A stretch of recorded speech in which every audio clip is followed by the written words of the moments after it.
Ta-da! First of all, good thing to do would be to review the Harmonic Series. Okay? So, because it makes a nice example, the bottom G on the bass clef, within a little wiggle room, is 100 hertz. Okay, so that's 100 cycles a second. Okay. So who can tell me what the harmonic series of this note would be? Also have this fifth in the octave. Right. There's a particular sequence. Is it also the third as well? Just double it. There are, right, but we've got a, there's a particular sequence like of octave, yes. perfect fifth, perfect fourth, major third, Yes. minor third, Yes. minor third, Yes. Major second, Yes. That's and far then enough. Boom. Please stand. Take a bow. Okay. Ta-da! Get it, girl. Yes. Yes. Okay. So you all should be able to do that. If it is a musical note, they're going to have regularly spaced harmonics, which appear in exactly this sequence. It doesn't. It could be high C. Okay. We'd have lots and lots of ledger lines. It doesn't matter. Okay. All musical things that we hear a pitch on, you're going to have that harmonic series. And so when we hear this note, all these others are actually sounding too. Okay? Now here's the really cool thing.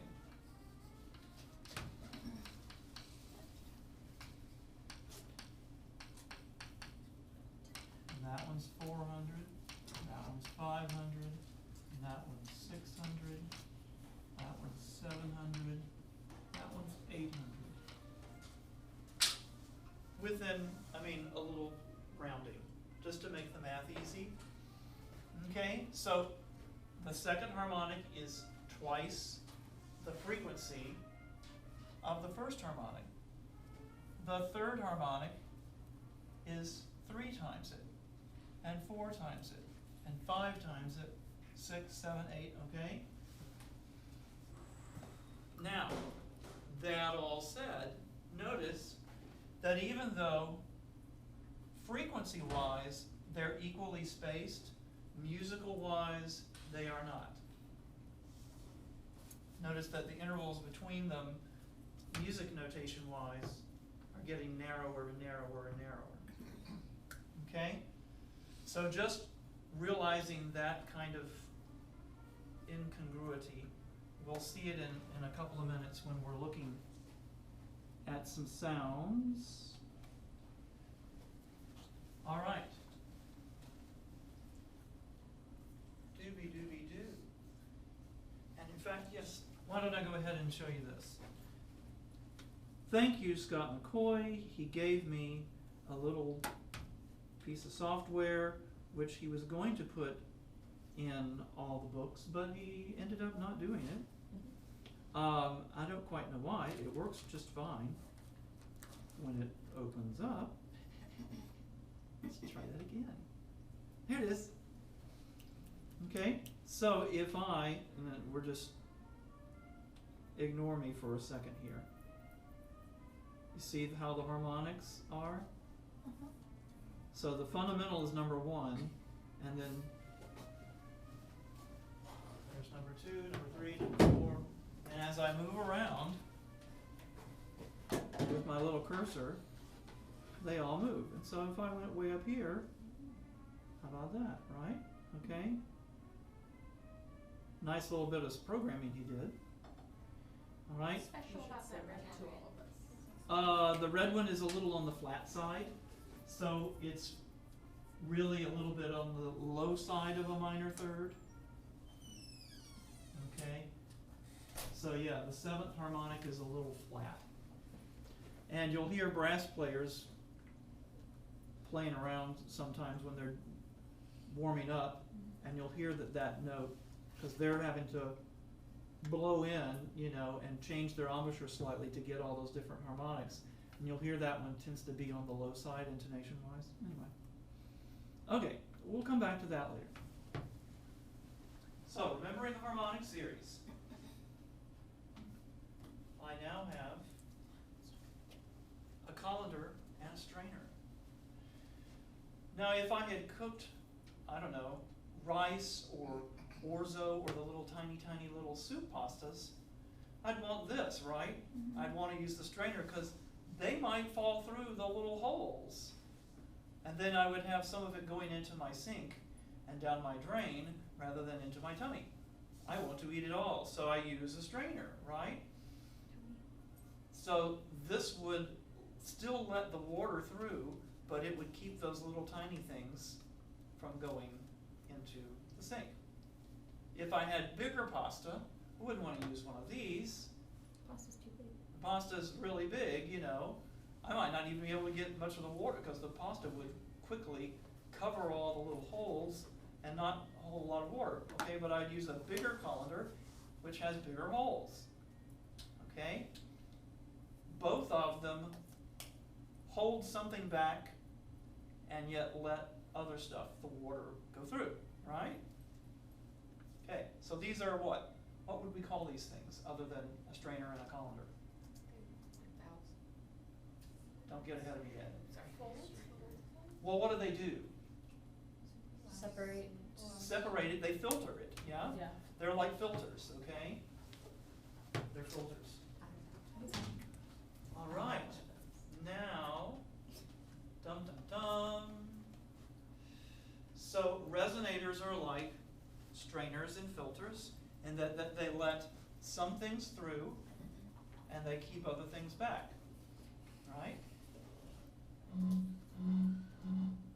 Okay, we hear that pitch, and in fact, if I were to sing,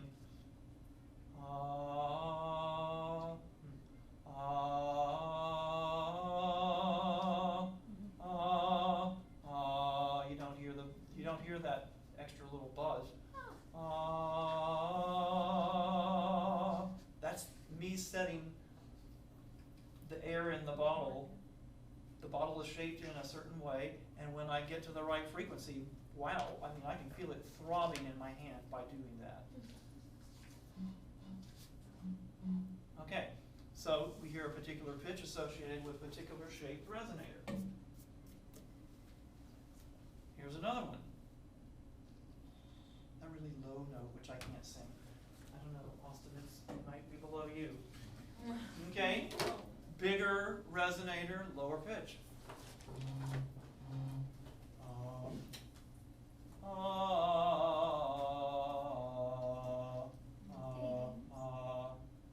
You can start to hear it. So when I'm sending notes that don't jibe with this resonator in there, it's like it's saying, sorry, no, not gonna play, and then bing, there's one that's really nifty. Okay, so it's kind of like we're finding the right shaped resonator to let some stuff through and to hold some other stuff back, right? Now, remember my cheeks? Try it.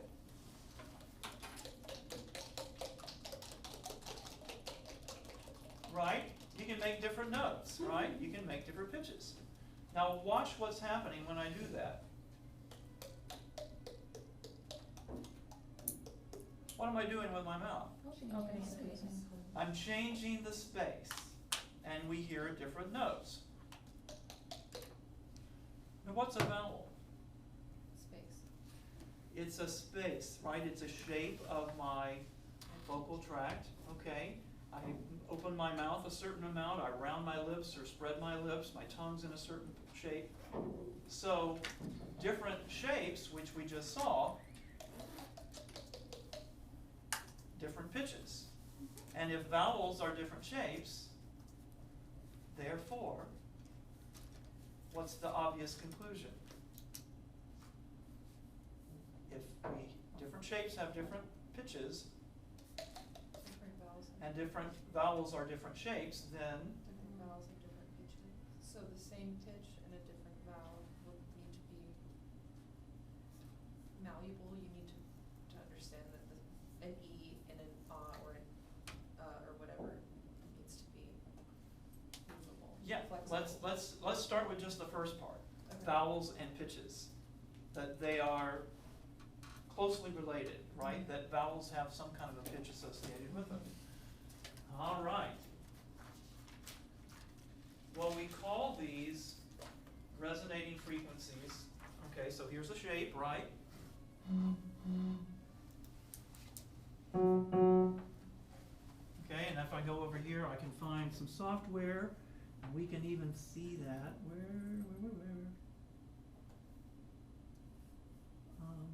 Overlord? The one that's DI?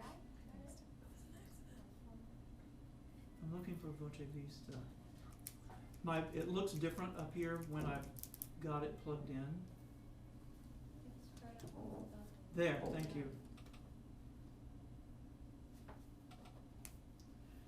Because I had brought along a handy dandy microphone. All right. Wiki uppy, it's okay, allow. There we go, happy day. Let's freeze for just a second, I don't want all that stuff going yet.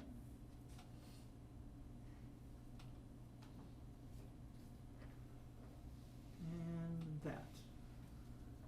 And here we go. Watch it dance. Okay, so I'm going to blow across. And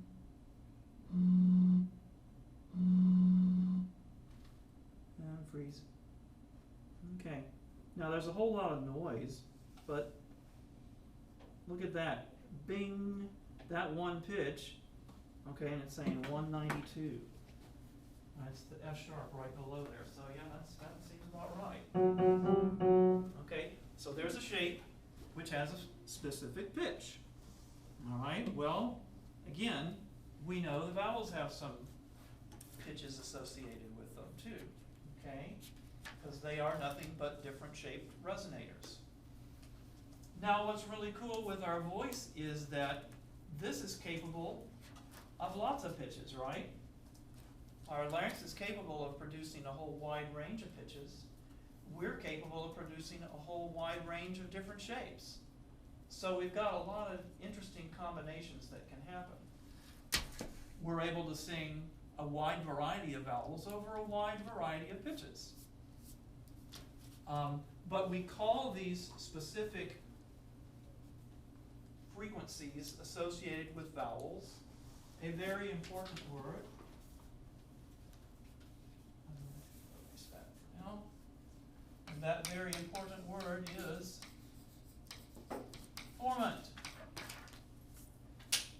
And the definition of a formant is it's a resonance of the vocal tract. So just like that F sharp is a resonance of this size bottle, there are resonant frequencies associated with different vowels. Now, Austin is different from me, and I'm different from KC, I'm different from Sarah, I'm different from Alora, I'm different from Melissa, who is different from Catherine, who's different from Caitlin. We all have our own sized resonators, don't we? Within reason, we know where these things are. And with the miracle of handy-dandy software, we can even find out what yours are, which is really handy. But within reason, we know where approximately to look for most humans, because the human vocal tract is only so long. So what's really cool then is if we know that, we can use that information in our teaching for things like, how much do I need to modify? I got to sing this vowel on that note. What do I do? Which direction do I modify? Do I close it? Do I open it? You know? So it's really practical information. And you've been doing it for years by adjusting vowels and things like that. This is just the science of why it works. And hopefully helping you understand it better so when you're teaching, you know how to guide your students in a more efficient way. All right. Bum, bum, bum. All right, we have some handouts.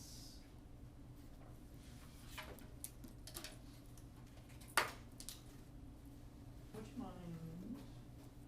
Make sure those go around. While she's doing that, I'm going to unfreeze this and just do something kind of fun for a second. What's real interesting is vocal fry is really handy for showing us where those formants are. Because think of it this way, if these are my harmonics of a given note, well, what if that formant sits somewhere in between them? How am I going to know where it is? But if I do vocal fry, which is really, really, really low frequency, and in fact it's not a consistent frequency, that's why it just sounds like a rumble, it doesn't sound like a pitch. It helps fill in the gaps. So check it out.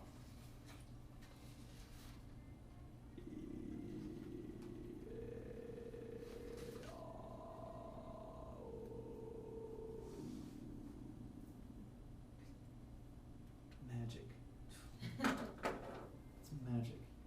Okay, so I did E, and you can see there's kind of a peak here, and a peak here, and there's something over in here, and then there's another one. I can make it even clearer, but just for the sake of speed here.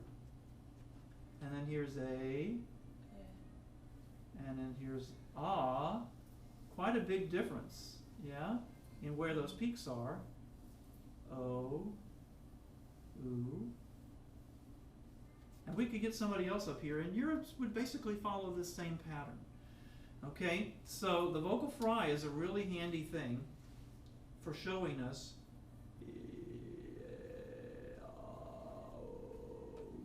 where those formants are, and that can even help us when we're trying to tune something up.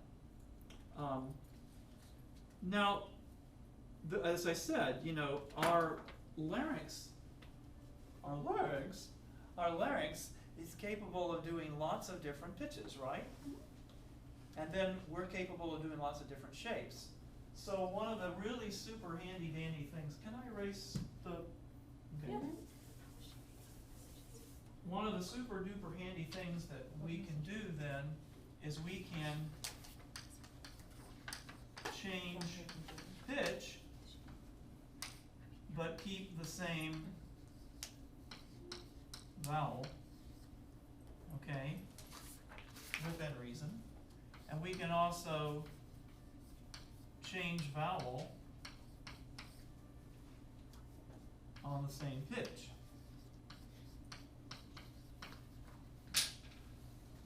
Like this. Okay, I'm going to sing, hopefully, and I'll do my best to be dorky. Hello. Okay. So I'm going to do my best to sing the exact same vowel an octave apart.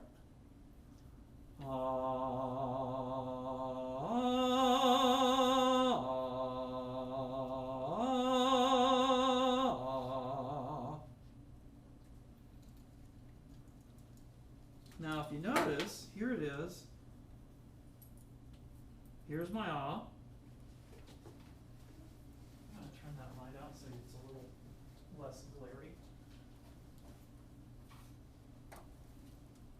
So let me tell you what you're seeing.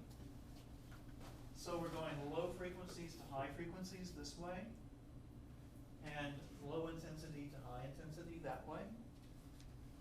All right, so here's each one of these little spikes is one of my harmonics. Even though you only heard one note, ah, look at all those other things that were there.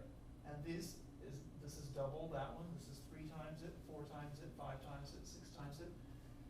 Any one of you could come up, it would look the same, okay? So So notice when I'm on the lower note, how closely spaced the harmonics are. But then when I go to a higher note, an octave higher, it's half as many there. Okay? Half as many. Well, they're spaced twice as far apart. There still are there. I mean, we don't see as many of them now, but they're still all there. But now they're twice as far apart. You can even see that right here. Look, there's 2 and then there's 1. There's 2 versus 1. Because now you're looking at, this is low frequency, high frequency, and the color is telling you how strong it is. Does this sort of make it clear? Yeah. Yeah. So notes an octave apart, the harmonics are twice as far apart if you go from the low one to the high one. So there I was keeping the same shape, so the same vowel formants, and I changed my pitch an octave. So that's one of the cool things we can do as vocalists. And then I can also change the vowel but sustain the same pitch, like this.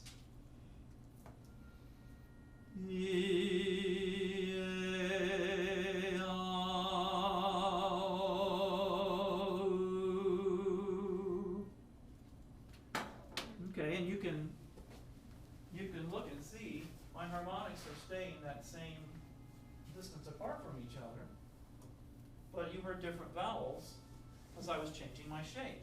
And as I changed my shape, you might notice that different things are now showing red as I go through.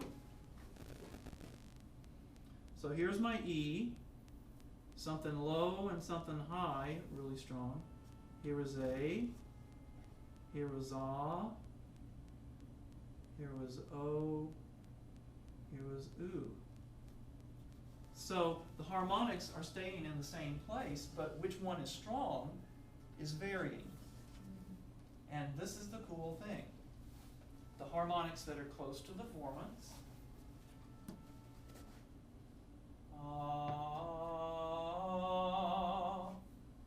get boosted.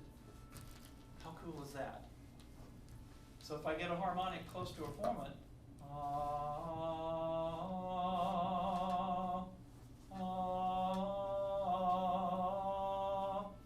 You mean close in pitch? yeah.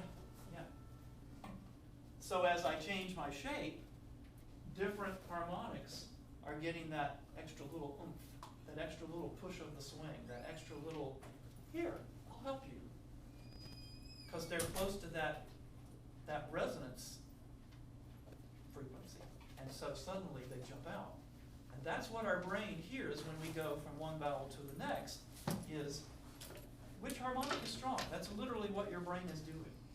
Yes, ma'am? So does your voice height have more to do with the resonance than it does to do with the size of your vocal folds? It's kind of a combination of the two. Okay. I mean, this is going to determine the frequencies you can literally produce. The length of your vocal folds is going to determine but it. sometimes you get mezzos who have Exactly. high Exactly. and so that resonance would determine what your voice height is? It's going to have a major impact upon it because the key for you as a singer is that you're able to get this to zig when this zigs and this to zag when that zags. And, learning how to shape yourself just right so that your vocal folds are able to do that whole wide range that they're capable of. Yeah, that's the real, we're tuning and playing at the same time. It's like me trying to play the violin and someone turning the pegs at the same time. That's literally, the trombone is probably one of the closest examples to voice because they are literally changing the tube as they play. They're changing their embouchure and they're changing the tube, which is pretty much what we do. So Yeah. our individual timbre is determined by our harmonic. Your formant frequencies. Yeah, because your vocal folds are down there, they're just doing their thing. But your timbre that makes you sound like you is due to your shaping. Yeah. So harmonics, and I will say this many times, harmonics are generated by your vocal folds. Formants are the result of how you're shaped. Repeat after me. Harmonics are generated by the vocal folds. Formants are a result of how you're shaped. We wouldn't know where the formants were if there weren't harmonics going through. Okay. So the handouts are now out.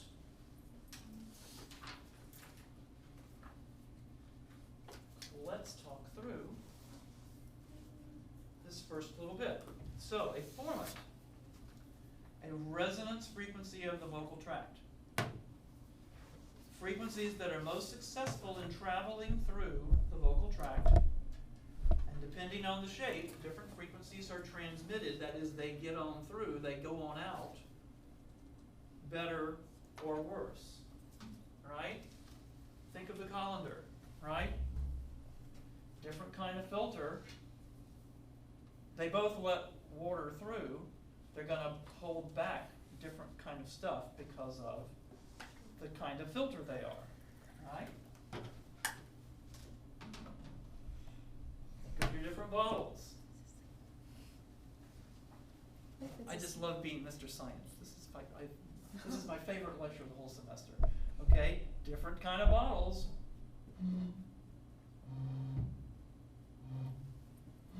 I just love doing that. Different shaped and sized resonators, different frequencies come out, okay? So formants are then those frequencies that are most successful in going through, and depending on our shape, you're going to get different frequencies transmitted better or worse. As we said earlier, a vowel is nothing more than a shape, right? Oops.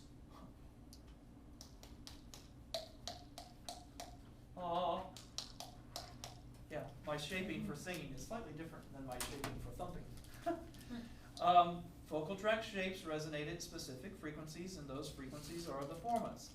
Are they one specific tiny little note? No.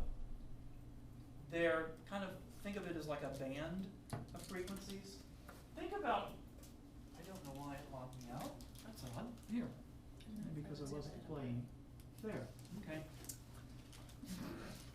When you're in the car and you're trying to find a radio station, you know, and it's like 99.1, well, you can still hear the station at like 99.05, and you'll hear it really good at 99.1, and at 99.15, you'll still hear it, but it's not coming through as clear. But by the time you get to 99.2, there might be another station. Think of a format as kind of the same way, right? That there's a band in which it is the sweet spot, okay? And yeah, but boom, there's a particular frequency that's like the center of it that is really, really super duper good, really boosts things. Another analogy, who plays tennis? Couple, okay. Golf, racquetball. Okay, go with me. We're not very sportsy people. Go with me. Okay, well, I now have a racket. Okay, if I'm playing tennis, thank you for sharing. If I'm playing tennis, right, there's a sweet spot of the racket where I want to hit the ball. If I hit the ball there, probably gonna not look like Pete Sampras or you know. Insert name here. Somebody, yes, right. Novak Djokovic, okay, yes. It's not going to go probably nearly as well if I hit the ball with the racket right in that sweet spot. But I can still hit the ball, it just may not quite go exactly how I want it to. So think of the format as kind of the sweet spot of your vocal racket, right?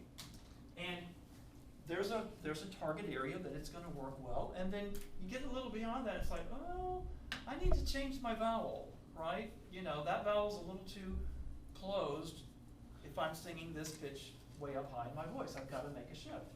And we'll talk about modification later, but that's the idea.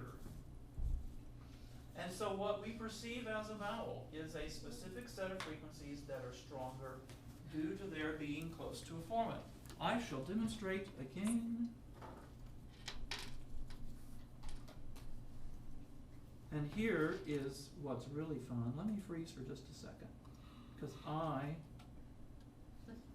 can change the display.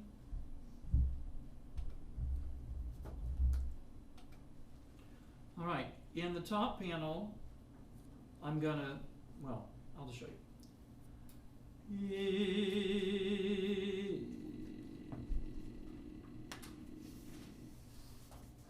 All right, and store. Now here's my singing. Here's my vocal fry. If you notice, that's really darn close to those two harmonics that are really strong. And here's a formant peak, and that's really strong, close to those two harmonics that are really strong. All right, let's try another vowel. See if it applies to another vowel. Let's get somebody else up here. Who can drop in the vocal fry? So like, we already went through this with the grad students. Can you? Okay. So let's do an ah vowel, Okay. and then drop into fry. Okay, stay on the vowel like 1, 2, 3, Okay, and then so stay like in fry and don't move a thing. Okay. Okay?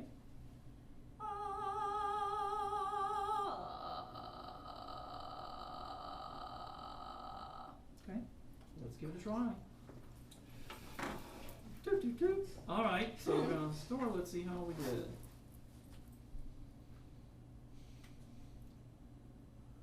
All right, so, and then we're gonna get her fried in here. Okay, so we can see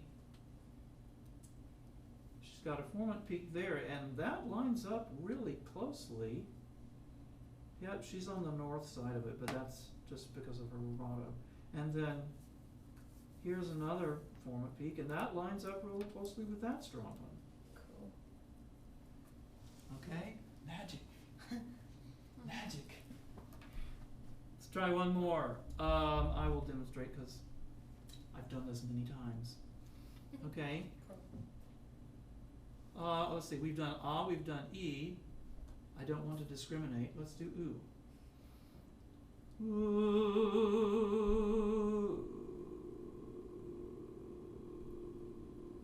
Okay. So we'll have the store. So here's the singing portion here, and you can see that harmonic is really strong. And here's the fry portion down here. Get a good spot.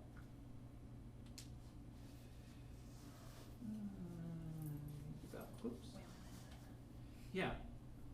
Well, that's fairly close. Again, I'm on kind of the north side.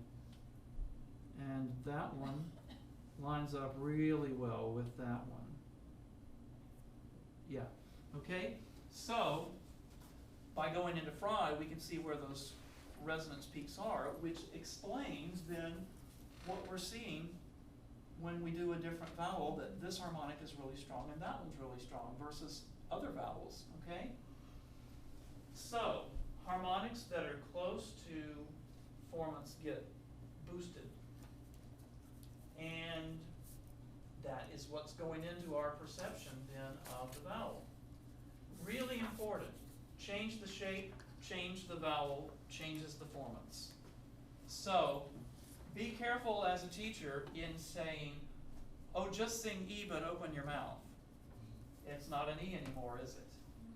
I mean, that might be a shorthand way to get someone to do the basic articulation of, okay, E, my tongue is fronted, you know, but then you're still going to have to kind of fine tune around that. So it isn't going to be an E once you've changed the shape that drastically. But that might be a quick way in the door with somebody, and then after, you know, it's like, that's really not an E anymore, is it? What does that sound like to you? Yeah, that sounds like that to me too. Okay, well, that's how we got there, but this is what we're really doing. You know, and that's all you probably need to say in a lesson. So change the shape, change the performance, change the vowel. And we saw that earlier when I did some different vowels. You know, if I do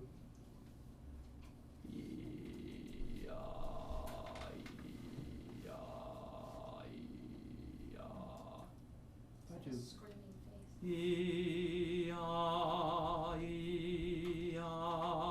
Yeah, okay? So what's strong changes with my shape.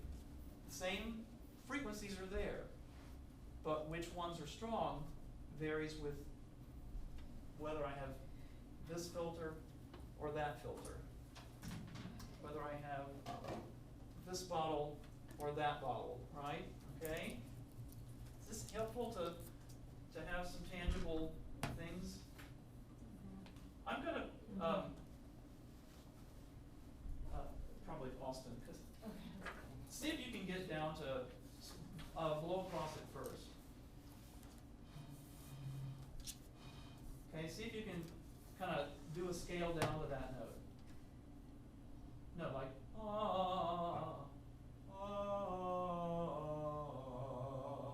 and you hear it? Yeah, it starts to. Now, I mean, we're also letting our vibrato go on the note that we know we're getting close to. It doesn't matter what vowel I'm doing, as long as I'm doing that pitch. That's all this bottle really cares about. It doesn't care about vowel. Okay? Okay, formants for women and children are higher than those for men.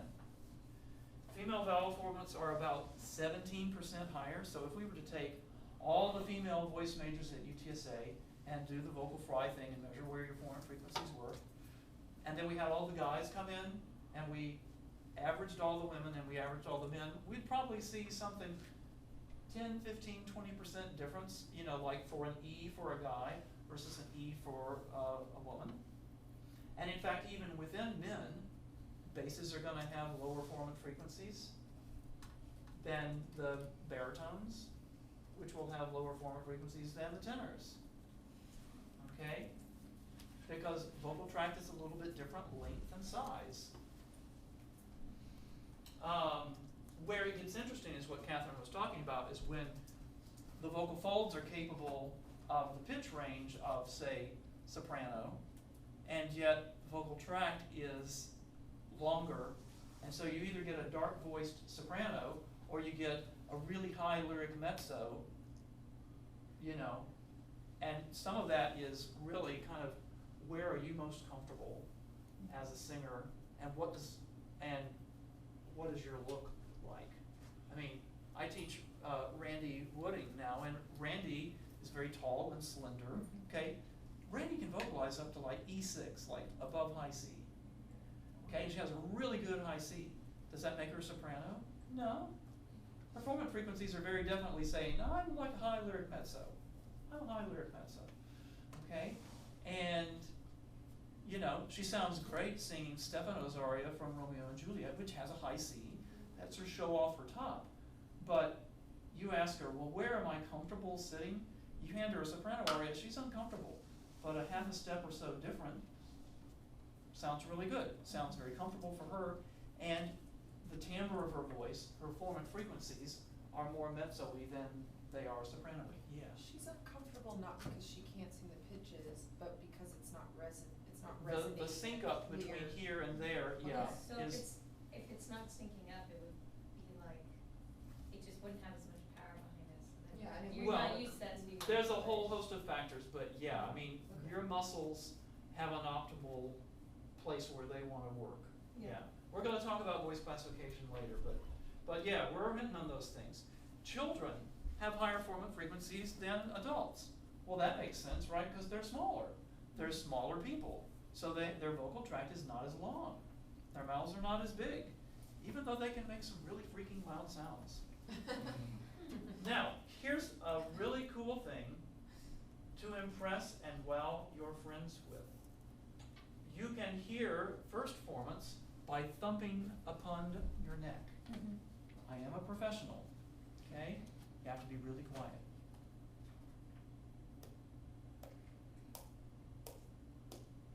Do you hear? Mhm. I'm doing E, A, A, O, U.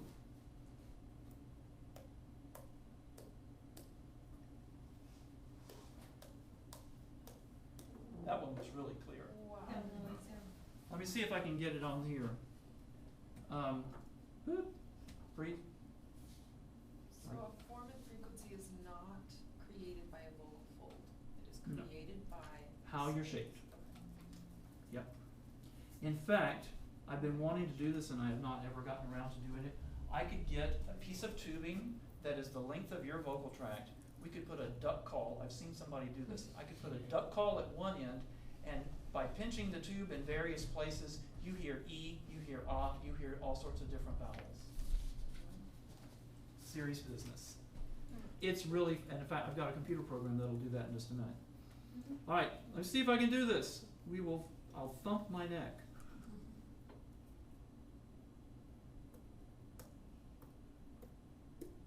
That was good. The ooh was really clear. Yeah.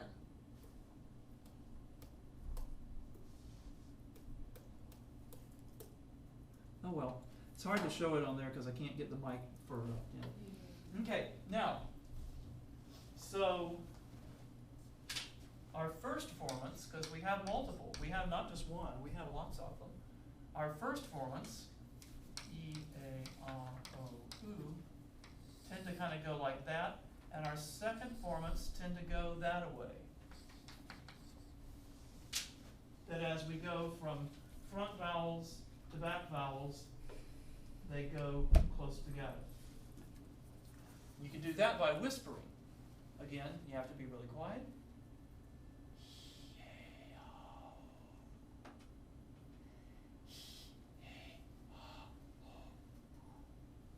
Do you hear it? It's a very high sound. It's not nearly so high.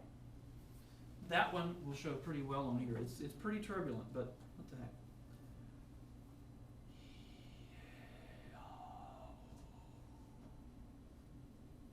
It's kind of It's not spooky. because you're running out of breath. If you Hmm? did, No, this if I can break it up.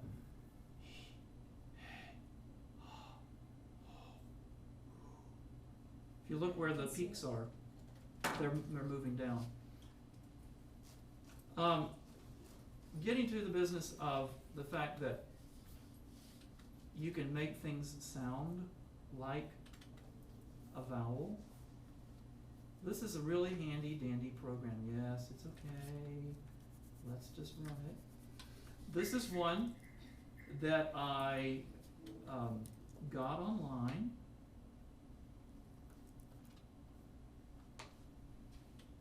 That'll do. Okay, these are my formant frequencies for an ah vowel, and I've got all the way up to the 6th formant frequency. I'm going to let this play.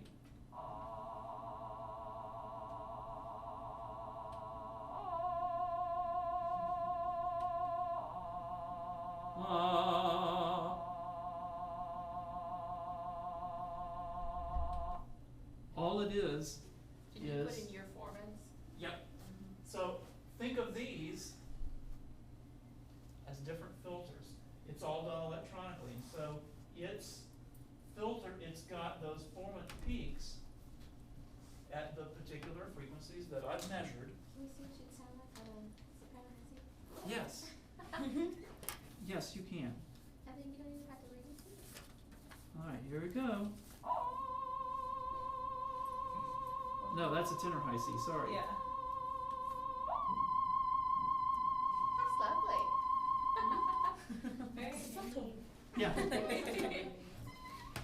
Okay. So your brains are starting to get very full at this point, but let's review. We talked about the Harmonic Series, right? Any musical note, a note that has a definite pitch for us, Those harmonics are present. And as Catherine knocked it out of the park, Yes. octave, perfect fifth, perfect fourth, major third, minor third, kind of a flat minor third, and then a second, yeah. Okay? So if you can do those first 8 harmonics, that's. So if this is our fundamental,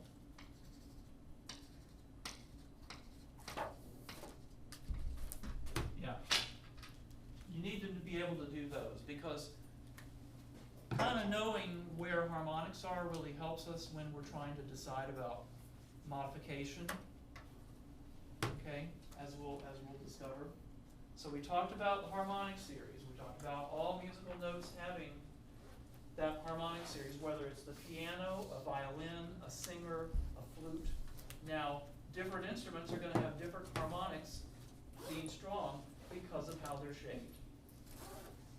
Talked about different resonators and how they boost certain frequencies and not others. We talked about different kinds of filters. Then we related that. We related that to vowels being different shapes, which have specific frequencies associated with them. All right, and we call those resonance frequencies formants. And then knowing that helps us with things like vowel modification. It even helps us with things like register blending, because right around where our register transitions are, you know, register and the vowel you're singing are almost like two sides of the coin, because if you get the vowel just right, you can go into this register or that register, you know? If you're right around, I mean, for me, that's what yodeling's all about. You're using different vowels to flip you in and out of a register. Yeah. Anyway, okay, so Monday, we will pick up, keep this handout, we will continue going through it. We will pick up there and keep talking about this stuff again and again and again. That's it. Yeah, hold on, let me just turn the camera off.